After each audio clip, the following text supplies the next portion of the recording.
संस्कृत दर्शन में आप सभी लोगों का स्वागत है। दशरूपकम का हम अध्ययन कर रहे हैं और लगातार इसका हम अध्ययन करते रहेंगे। कुछ समय में हम इसको समाप्त करेंगे। एक एक विषय को उठा करके समाप्त करने का हम प्रयास करेंगे। अब तक हमने देखा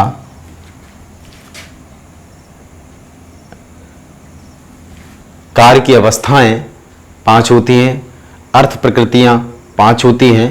आज हम संधि के लक्षण जानेंगे और संधियां कौन कौन सी होती हैं, वो कैसे बनती हैं और इनका संबंध किससे होता है, ये जानने का प्रयास करेंगे।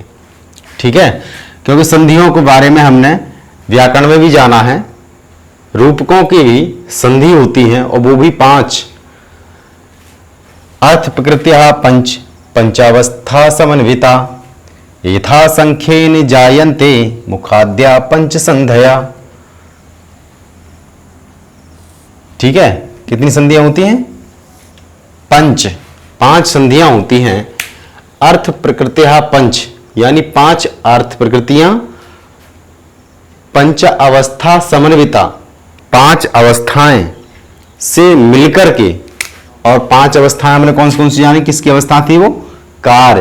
कार्य की 5 अवस्थाएं और अर्थ प्रक्रिया 5 और 5 मिलाकर के इनसे अन्वित होकर के क्या बनती हैं? 5 संधियां बनती हैं। यथा संख्येन जायन्ते, इन दोनों की समान संख्या क्रम से, जैसा इन्होंने क्रम से दिया है, बीज बिंदु पताका प्रकृति कार्य, इस तरह से बताया गया है। तो अर्थ प्रक्रिया होंगी क्रम से, ऐसे ही कार्य की अवस्थाएं भी क्रम से हो गई। उनको जैसा जैसा क्रम दिया है, ठीक है, इसमें नीचे भी समझाएंगे कैसे, जैसे ये बीज है, बिंदु है, पताका है, प्रक्रिया है, कार्य क्रम से है। ऐसे ही कार्य की अवस्थाएं प्रारंभ, यत्न, प्राप्त्याशा, निताप्ति, फलागम, ये भी क्रम से हैं। एक से एक जब जुड़ जाती है तो एक नई संधि का निर्माण हो जाता है, अर्थात वो संधि बन जाती है। जायन्ते, उससे उत्पन्न हो जाती है। कौन कौन संधियां? मुख आद्या, मुख आदि जो संधियां हैं उनका जन्म हो जाता है या उत्पन्न हो जाती हैं। तो किस किस से मिलकर बनती हैं? अर्थ प्रकृतियां पंच कार्य अवस्था यानी 5 अर्थ प्रकृतियां और कार्य की जो 5 अवस्थाएं हैं उनसे यथा संख्येन जायन्ते यानी कि जो क्रम से हैं उनकी संख्याओं को मिलाने से, जैसी जैसी संख्याएं दे रखी हैं क्रम से, यथा संख्येन का मतलब जैसा क्रम दे रखा है उससे मुख आदि जो 5 संधियां उनका जन्म होता है या उत्पन्न होती हैं। ठीक है, ये 5 संधियां हैं। बीज बिंदु पताका प्रकृति कार्य, ये क्रम से हैं अर्थ प्रकृतियां। प्रारंभ, यत्न, प्राप्त्याशा, निताप्ति, फलागमा, ये 5 अवस्थाएं हैं कार्य की। अवस्थाएं शब्द आ जाए कभी भी तो उसको हमको कार्य ही समझना चाहिए। अर्थ प्रकृतियां तो हम जानते ही हैं, शब्द पूरा दे ही रखा है। इन दोनों से मिलकर के जब ये दोनों मिल जाती हैं तो संधियों को जन्म देती हैं।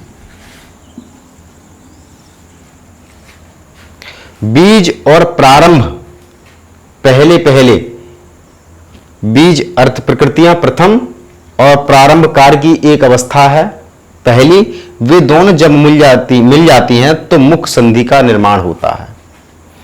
ऐसे ही बिंदु और यत्न मिलकर के प्रतिमुख संधि का निर्माण करते हैं।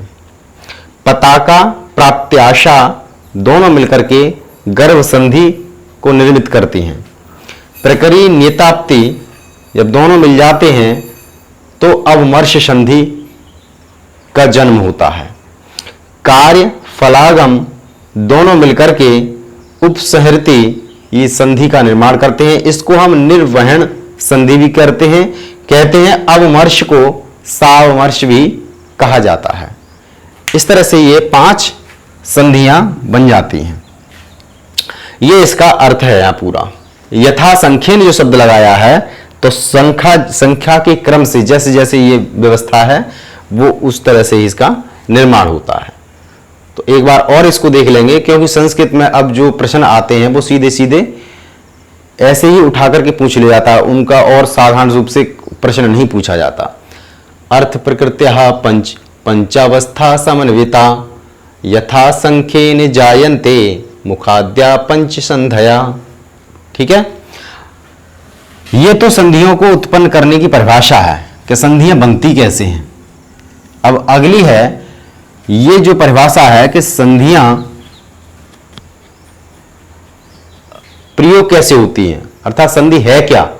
इसमें जैसे हम व्याकरण में पढ़ते हैं, संधि किसे कहते हैं कि दूसरा जब शब्द उत्पन्न हो जाता है, कोई एक नया अक्षर उत्पन्न होता है या उसमें कुछ विकार पैदा हो जाता है, उसको संधि कहा गया है। किसी भी अक्षर में जब विकार पैदा हो जाता है उसको संधि कहा जाता है व्याकरण की दृष्टि से। लेकिन यहां कुछ अलग व्यवस्था है। अंतरय कार्य संबंध संधि रेखान्वये सति एकेन प्रयोजनेन अन्वितानाम। एकेन प्रयोजनेन, जो मुख्य कथा, देखिए मैंने हमेशा बताया है आपको, जब भी बताया है कि जो रूपक होता है उसमें एक होता है मुख्य प्रयोजन,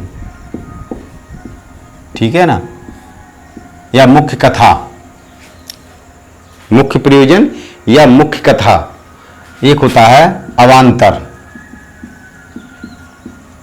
अवांतर प्रयोजन या गौण कथा। मुख्य कथा तो एक ही होती है, लेकिन अवांतर कथाएं अनेकों होती हैं। कथा के छोटे छोटे छोटे छोटे भाग होते हैं अनेकों। इन दोनों को मिला, मुख्य कथा से अवांतर कथा को जो मेल करा दे, मुख्य कथा चल रही है और अवांतर कथा भी बाद में आ जाती है बीच बीच में, इन दोनों को मिलन कराने वाली जो व्यवस्था है उसी का नाम संधि कहा गया है। यहाँ इसमें परिभाषा में यही कहा गया है, इसकी जो परिभाषा है मुख्य रूप से ये वाली है। ठीक है, इसको याद कर सकते हैं। अंतरी कार्य संबंध संधि रेखान्वये सति एकेन प्रयोजनान्वितानाम, मुख्य प्रयोजनों से अन्वित होती हुई, जो मुख्य एकेन, एक मुख्य प्रयोजन है, प्रयोजन सीधा सीधा है, किसी एक मुख्य प्रयोजन से अन्वित होती हुई या उसकी कथा के द्वारा चलती हुई या व्याख्या होती हुई कथांशानाम अवांतरिक प्रयोजनम संबंध संधि। कथांशानाम, कथाओं के अवांतर प्रयोजन से या कथा के अन्य भाग से, छोटे छोटे जो भाग होते हैं उनके प्रयोजन से जो संबंध रखा जाता है, या मुख्य जो कथा है वो अन्य अवांतर कथा से संबंध जब जिसमें विषय में रखा जाता है, जिस वाक्य के द्वारा रखा जाता है, उन संबंधों को मिलाने वाली या उन संबंधों को बनाने वाली जो शब्द हैं या यूं कहें कि वाक्य हैं, वो संधि कहलाते हैं। ठीक है, अब संधियां होती कितनी हैं? संधियां भी 5 होती हैं। कारण क्या है कि 5 हमारे पास अर्थ प्रकृतियां हैं और 5 कार्य की अवस्थाएं हैं। इनसे मिलकर के पांचों से यथा संख्येन, जैसी इनकी संख्या है वैसे ही मिली हैं, तो उनसे 5 ही संधियां उत्पन्न होती हैं। उनके नाम क्या हैं? मुख प्रतिमुखी गर्भे सावर्षो उपसहरती, यानी मुख संधि, प्रतिमुख संधि, गर्भ संधि, सावर्ष संधि और उपसहरती। ये 5 संधियां हैं। ठीक है, संधि के लक्षण हमने जानने का प्रयास किया है इसमें थोड़ा सा, और ये आपको दिमाग में ही बिठा लेनी है कि कौन सी संधि कैसे बनती है, क्योंकि ये प्रश्न अक्सर पूछ लिया जाता है। तो बीज और प्रारंभ मिलकर के मुख संधि का निर्माण करते हैं। बिंदु और यत्न दोनों मिल जाते हैं तो प्रतिमुख संधि का निर्माण होता है। पताका प्राप्त्याशा मिलकर के गर्भ संधि बनाते हैं। प्रकरी और निताप्ति दोनों से अवमर्श संधि का निर्माण होता है। कार्य फलागम दोनों मिलकर के उपसर्हति संधि या निर्वहन संधि का निर्माण करते हैं। ये संधि के लक्षणों के बारे में हमने चर्चा की, छोटा सा वीडियो है।